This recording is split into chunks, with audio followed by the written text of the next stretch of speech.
Shazam, we are live. Hey, folks, thanks for tuning into the BAMF podcast. I am your enthusiastic host, Mike Lafferty, here with frequent co-host and creative person, Jacob Blackmon. How you doing, Jacob? I'm okay, and I am equally enthusiastic tonight. Awesome. You know what time it is, Jacob?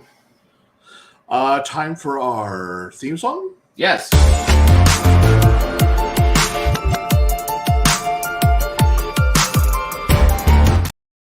How could I guess? I feel like we should change the animation on that. I don't know. The bouncy bamf is kind of nice. It is fun. It is fun. So we are here tonight to talk about transforming robots, specifically the Valor Knights Kickstarter, which Jacob is largely the creative powerhouse behind. We funded, and we've been working on fulfillment. Mm-hmm. Jacob, can you tell the nice folks at home where we are now? So when we last had our report, I had finished the final adventure and all the art for it. We also produced the cover art for the compiled edition, so that's all taken care of. As of now, the leader bot pledge level has been taken care of. I have gotten in contact with everyone who pledged during the Kickstarter for the leader bot pledge level, and this was the pledge level where they would get in touch with us and they would create a Valor Knight that could be used as a potential PC or NPC in the adventures. And we will have them in the appendices of the compiled edition for the adventures. So I've talked with everyone. We've created the characters. They have names. They have builds. They have backgrounds and art, which we will gladly show you now. And present here, share screen. Window. Okay, here we go. So, to start, we want to thank Ron Frazier for this character.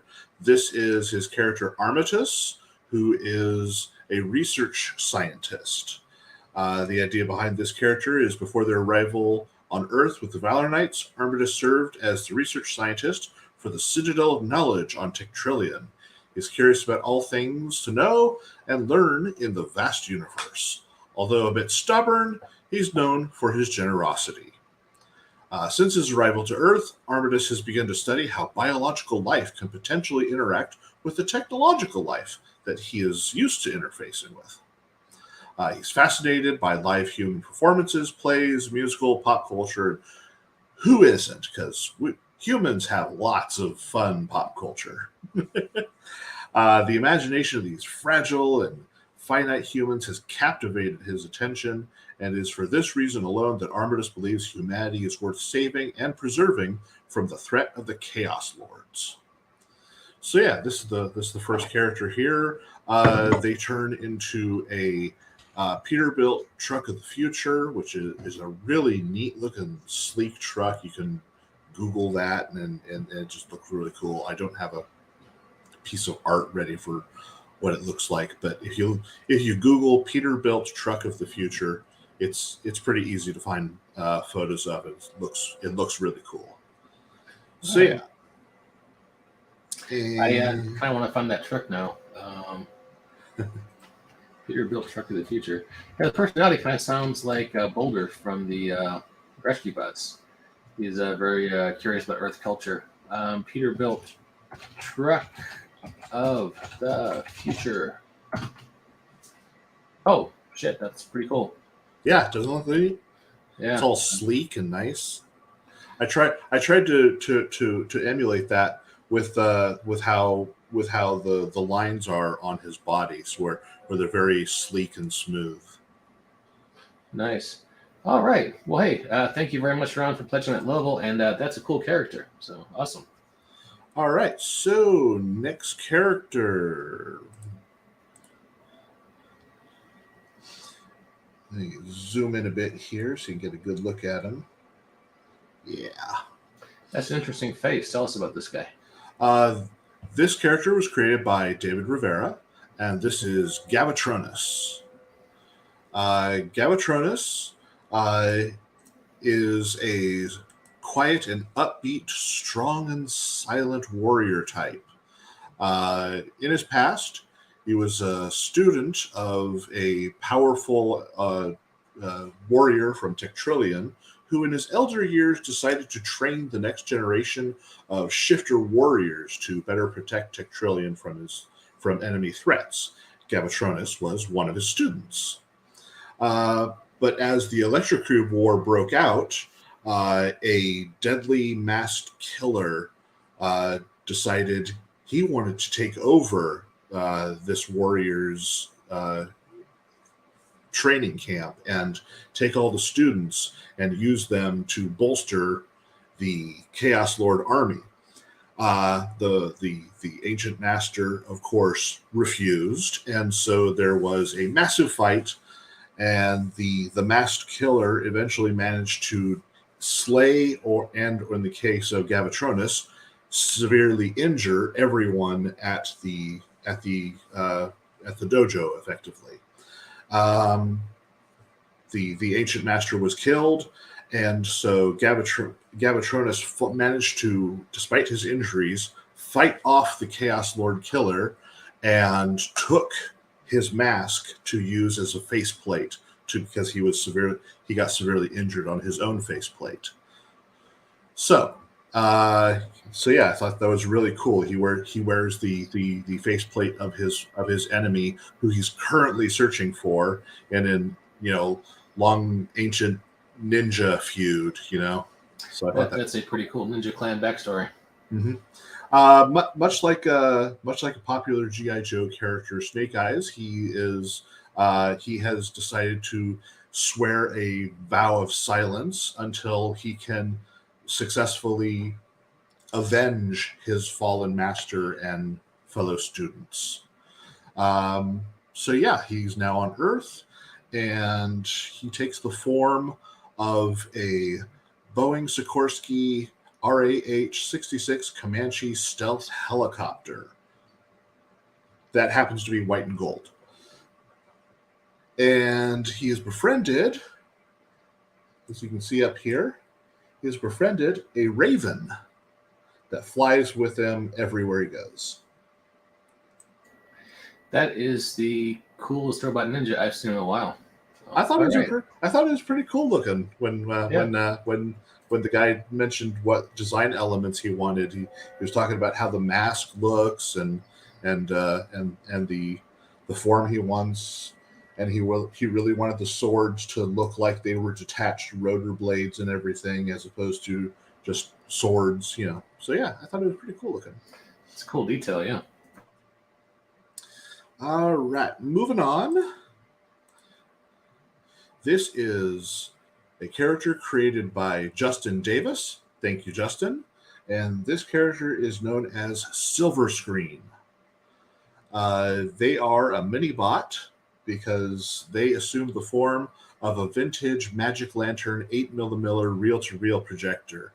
And for those who grew up in the 60s, 70s, and 80s and went to school in those eras, those reel-to-reel projectors, because that's what they had before we had VCRs or DVD players. And if we wanted to watch films or movies, you had to have someone from the AV club come in, set up the reel-to-reel projector, and we could watch a movie then. That is pretty cool. Is his backstory, is he set in the 80s or? Actually, there's a little more to it than that. He is an archivist who would go around on Tectrillion missions to other worlds, archiving important finds and potential resources. And apparently, Silver Screen's survey ship crashed in the 60s, I believe it's the 50s or 60s, and severely injured. He and almost in shutdown mode. He crawled into what was a local school in the area and did a quick scan on anything technological that he could shift into, and then immediately fell into dormancy state until his self-repair systems could get him back up to snuff. When that finally happened, it was the 1980s, and he discovered he was in the form of a reel-to-reel projector in an elementary school. And yeah, he's now in the 1980s. He's on this backwater planet called Terra with these strange, squishy humans, and they're just so weird. But they have all this media, and he's just and because he's in a school, he's reading all the books. He's watching all the films and rewatching everything, and just absorbs human culture. And now that other Valor Knights are starting to arrive on Earth, he's managed to get back in touch with everyone, and is serving as an archivist and native guide to introduce people. These are humans. This is what they're like. Here's their culture. Here's their popular culture. Let's discuss. So I thought he was a really, really neat character in that regard. That is pretty cool. And the final character we have here. This character is created by Kenneth Zeich, who is someone I speak to pretty regularly on Facebook about Transformers and all. So they were already a big fan. This character is Vector. At first, when they mentioned the color scheme of this character, I was very apprehensive. It's like you want orange, green, black, and white. I don't know if that's going to look good. And then I started working on it, and honestly, this guy looks pretty dang cool. Yeah, I would agree. So what is his alt mode, if you don't mind me asking? Okay. He sent me pictures of this thing, and I had no idea what I was looking at. So I had to do a reverse image search. And I found out that the alt mode is a NASA-modified quiet short-haul research aircraft DHC-5 Buffalo. DHC-5 Buffalo. Okay. It should come up with when you do a Google search, and they're pretty neat.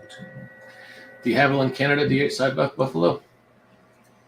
I don't know. Yeah, I got you. There we go. Yeah, it's DHC is de Havilland. They were a British manufacturer, and they made. All right. Anyway, let me got a picture of that. 1 second. And there we go. That's kind of cool. Mm-hmm. So what's his story? So this character, the secondary colors owes to the fact that this character is a Chaos Lord double agent. So, most heroes usually are in primary colors, red, gold, and blue, whereas this character is in secondary colors, greens, oranges, and purple's not represented here, but still, that those are the kind of colors that in a comic book would indicate that the character is more of a villain than a hero, and that really works with this character. Vector hails from a wealthy family back on Tektrillion, and when the Electrocube War began, he discovered his position among the Chaos Lord elite, plus his specialized knowledge of architecture and valuable artifacts, allow him to become an unqualified thief. He was eventually caught and prosecuted by another Chaos Lord from whom he had stolen. Luckily for Vector, he did not spend any time on a penal colony. On his way, the prison transport was attacked by Valor Knights liberating their allies, and Vector was almost left behind, but they decided to recruit him into the Valor Knights to serve as a double agent in exchange for his freedom. Though there is a certain idealism to Vector, he doesn't particularly like the Valor Knights, but he also sees that the devastation wrought by the Chaos Lords will only lead to suffering and ruin. And to this end, He serves the Valor Knights to overcome the more destructive foes in the hopes of ending the war quickly and hopefully returning to his life of luxury. Uh, as a spy character, he's incredibly charming, sophisticated, and has a weakness for femme chassis shifter that's comparable to James Bond. He's self-assured, laid back, and he has a very refined education, and falls back on his wealthy status to help him integrate among the Chaos Lord elite. And to this end, I decided to build him as a leader class, so he has a lot of charisma abilities and can rally the troops and lead by example and that sort of thing. Otherwise, he has concealable spy gadgets, microphones, tracking devices, that sort of thing.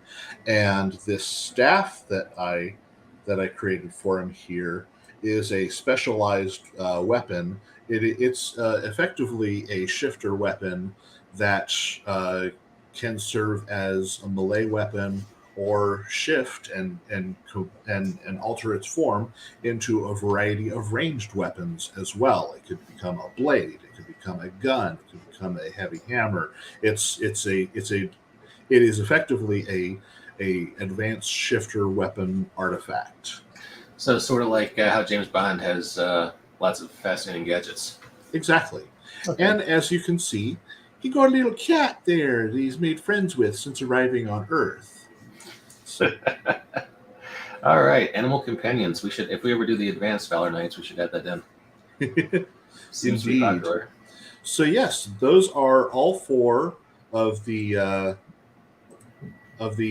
characters that were for the leader class pledge level, and that is effectively it for the campaign. There is one last thing we are waiting on for this book, and I've already commissioned Abe Smith to work on it.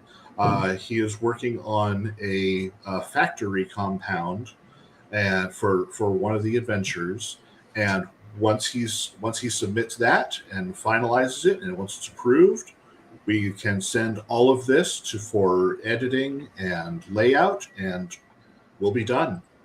So hopefully that'll be maybe another couple of weeks, a month tops, depending on Abe's schedule. Now, most of the editing is done. I can say that. I'm just going to be doing the proofreading on the appendix, which is these characters, this weekend. And then all the proofreading and editing is done. So just once we get that map from Abe, everything goes to layout. It will be heading towards fulfillment. So fantastic. So, yeah, that's pretty much the news. Anything else you want to talk about? The new Transformers movie or whatnot? I'm excited. I'm hopeful. Looking forward to it. Yeah. Me too. There's been new trailers, but I don't think there's any really new footage in there since the stuff we've shown before. So yeah, I'm looking forward to it. Should be fun. All right, folks. Well, thanks for checking out our Valor Knights update. Jacob, do you have any closing thoughts before we wrap this up? I want to thank everyone who supported us through the Kickstarter. And I look forward to hearing your thoughts when we finally get this book out to you and into your hands. I look forward to hearing people's playing through the adventures or modifying the adventures for their own campaigns. Yeah. Yeah, and if you are interested in doing live streams or actual plays of Valor Knights, let us know. We'd like to promote you however we can. Absolutely, yeah. If you're doing your own online gaming with Valor Knights, we'd love to hear about that. Yeah, just hit us up. I'm at BAMP Podcast, as you can see right over here in the corner, and Jacob is at Jacob Blackmon on Twitter. Just hit us up, and we'll shine as big a spotlight as we can wrangle onto your efforts. So, again, thanks for checking us out. Hopefully, we'll get things wrapped up in this Kickstarter before too long, and we will catch you next time on the BAMP Podcast.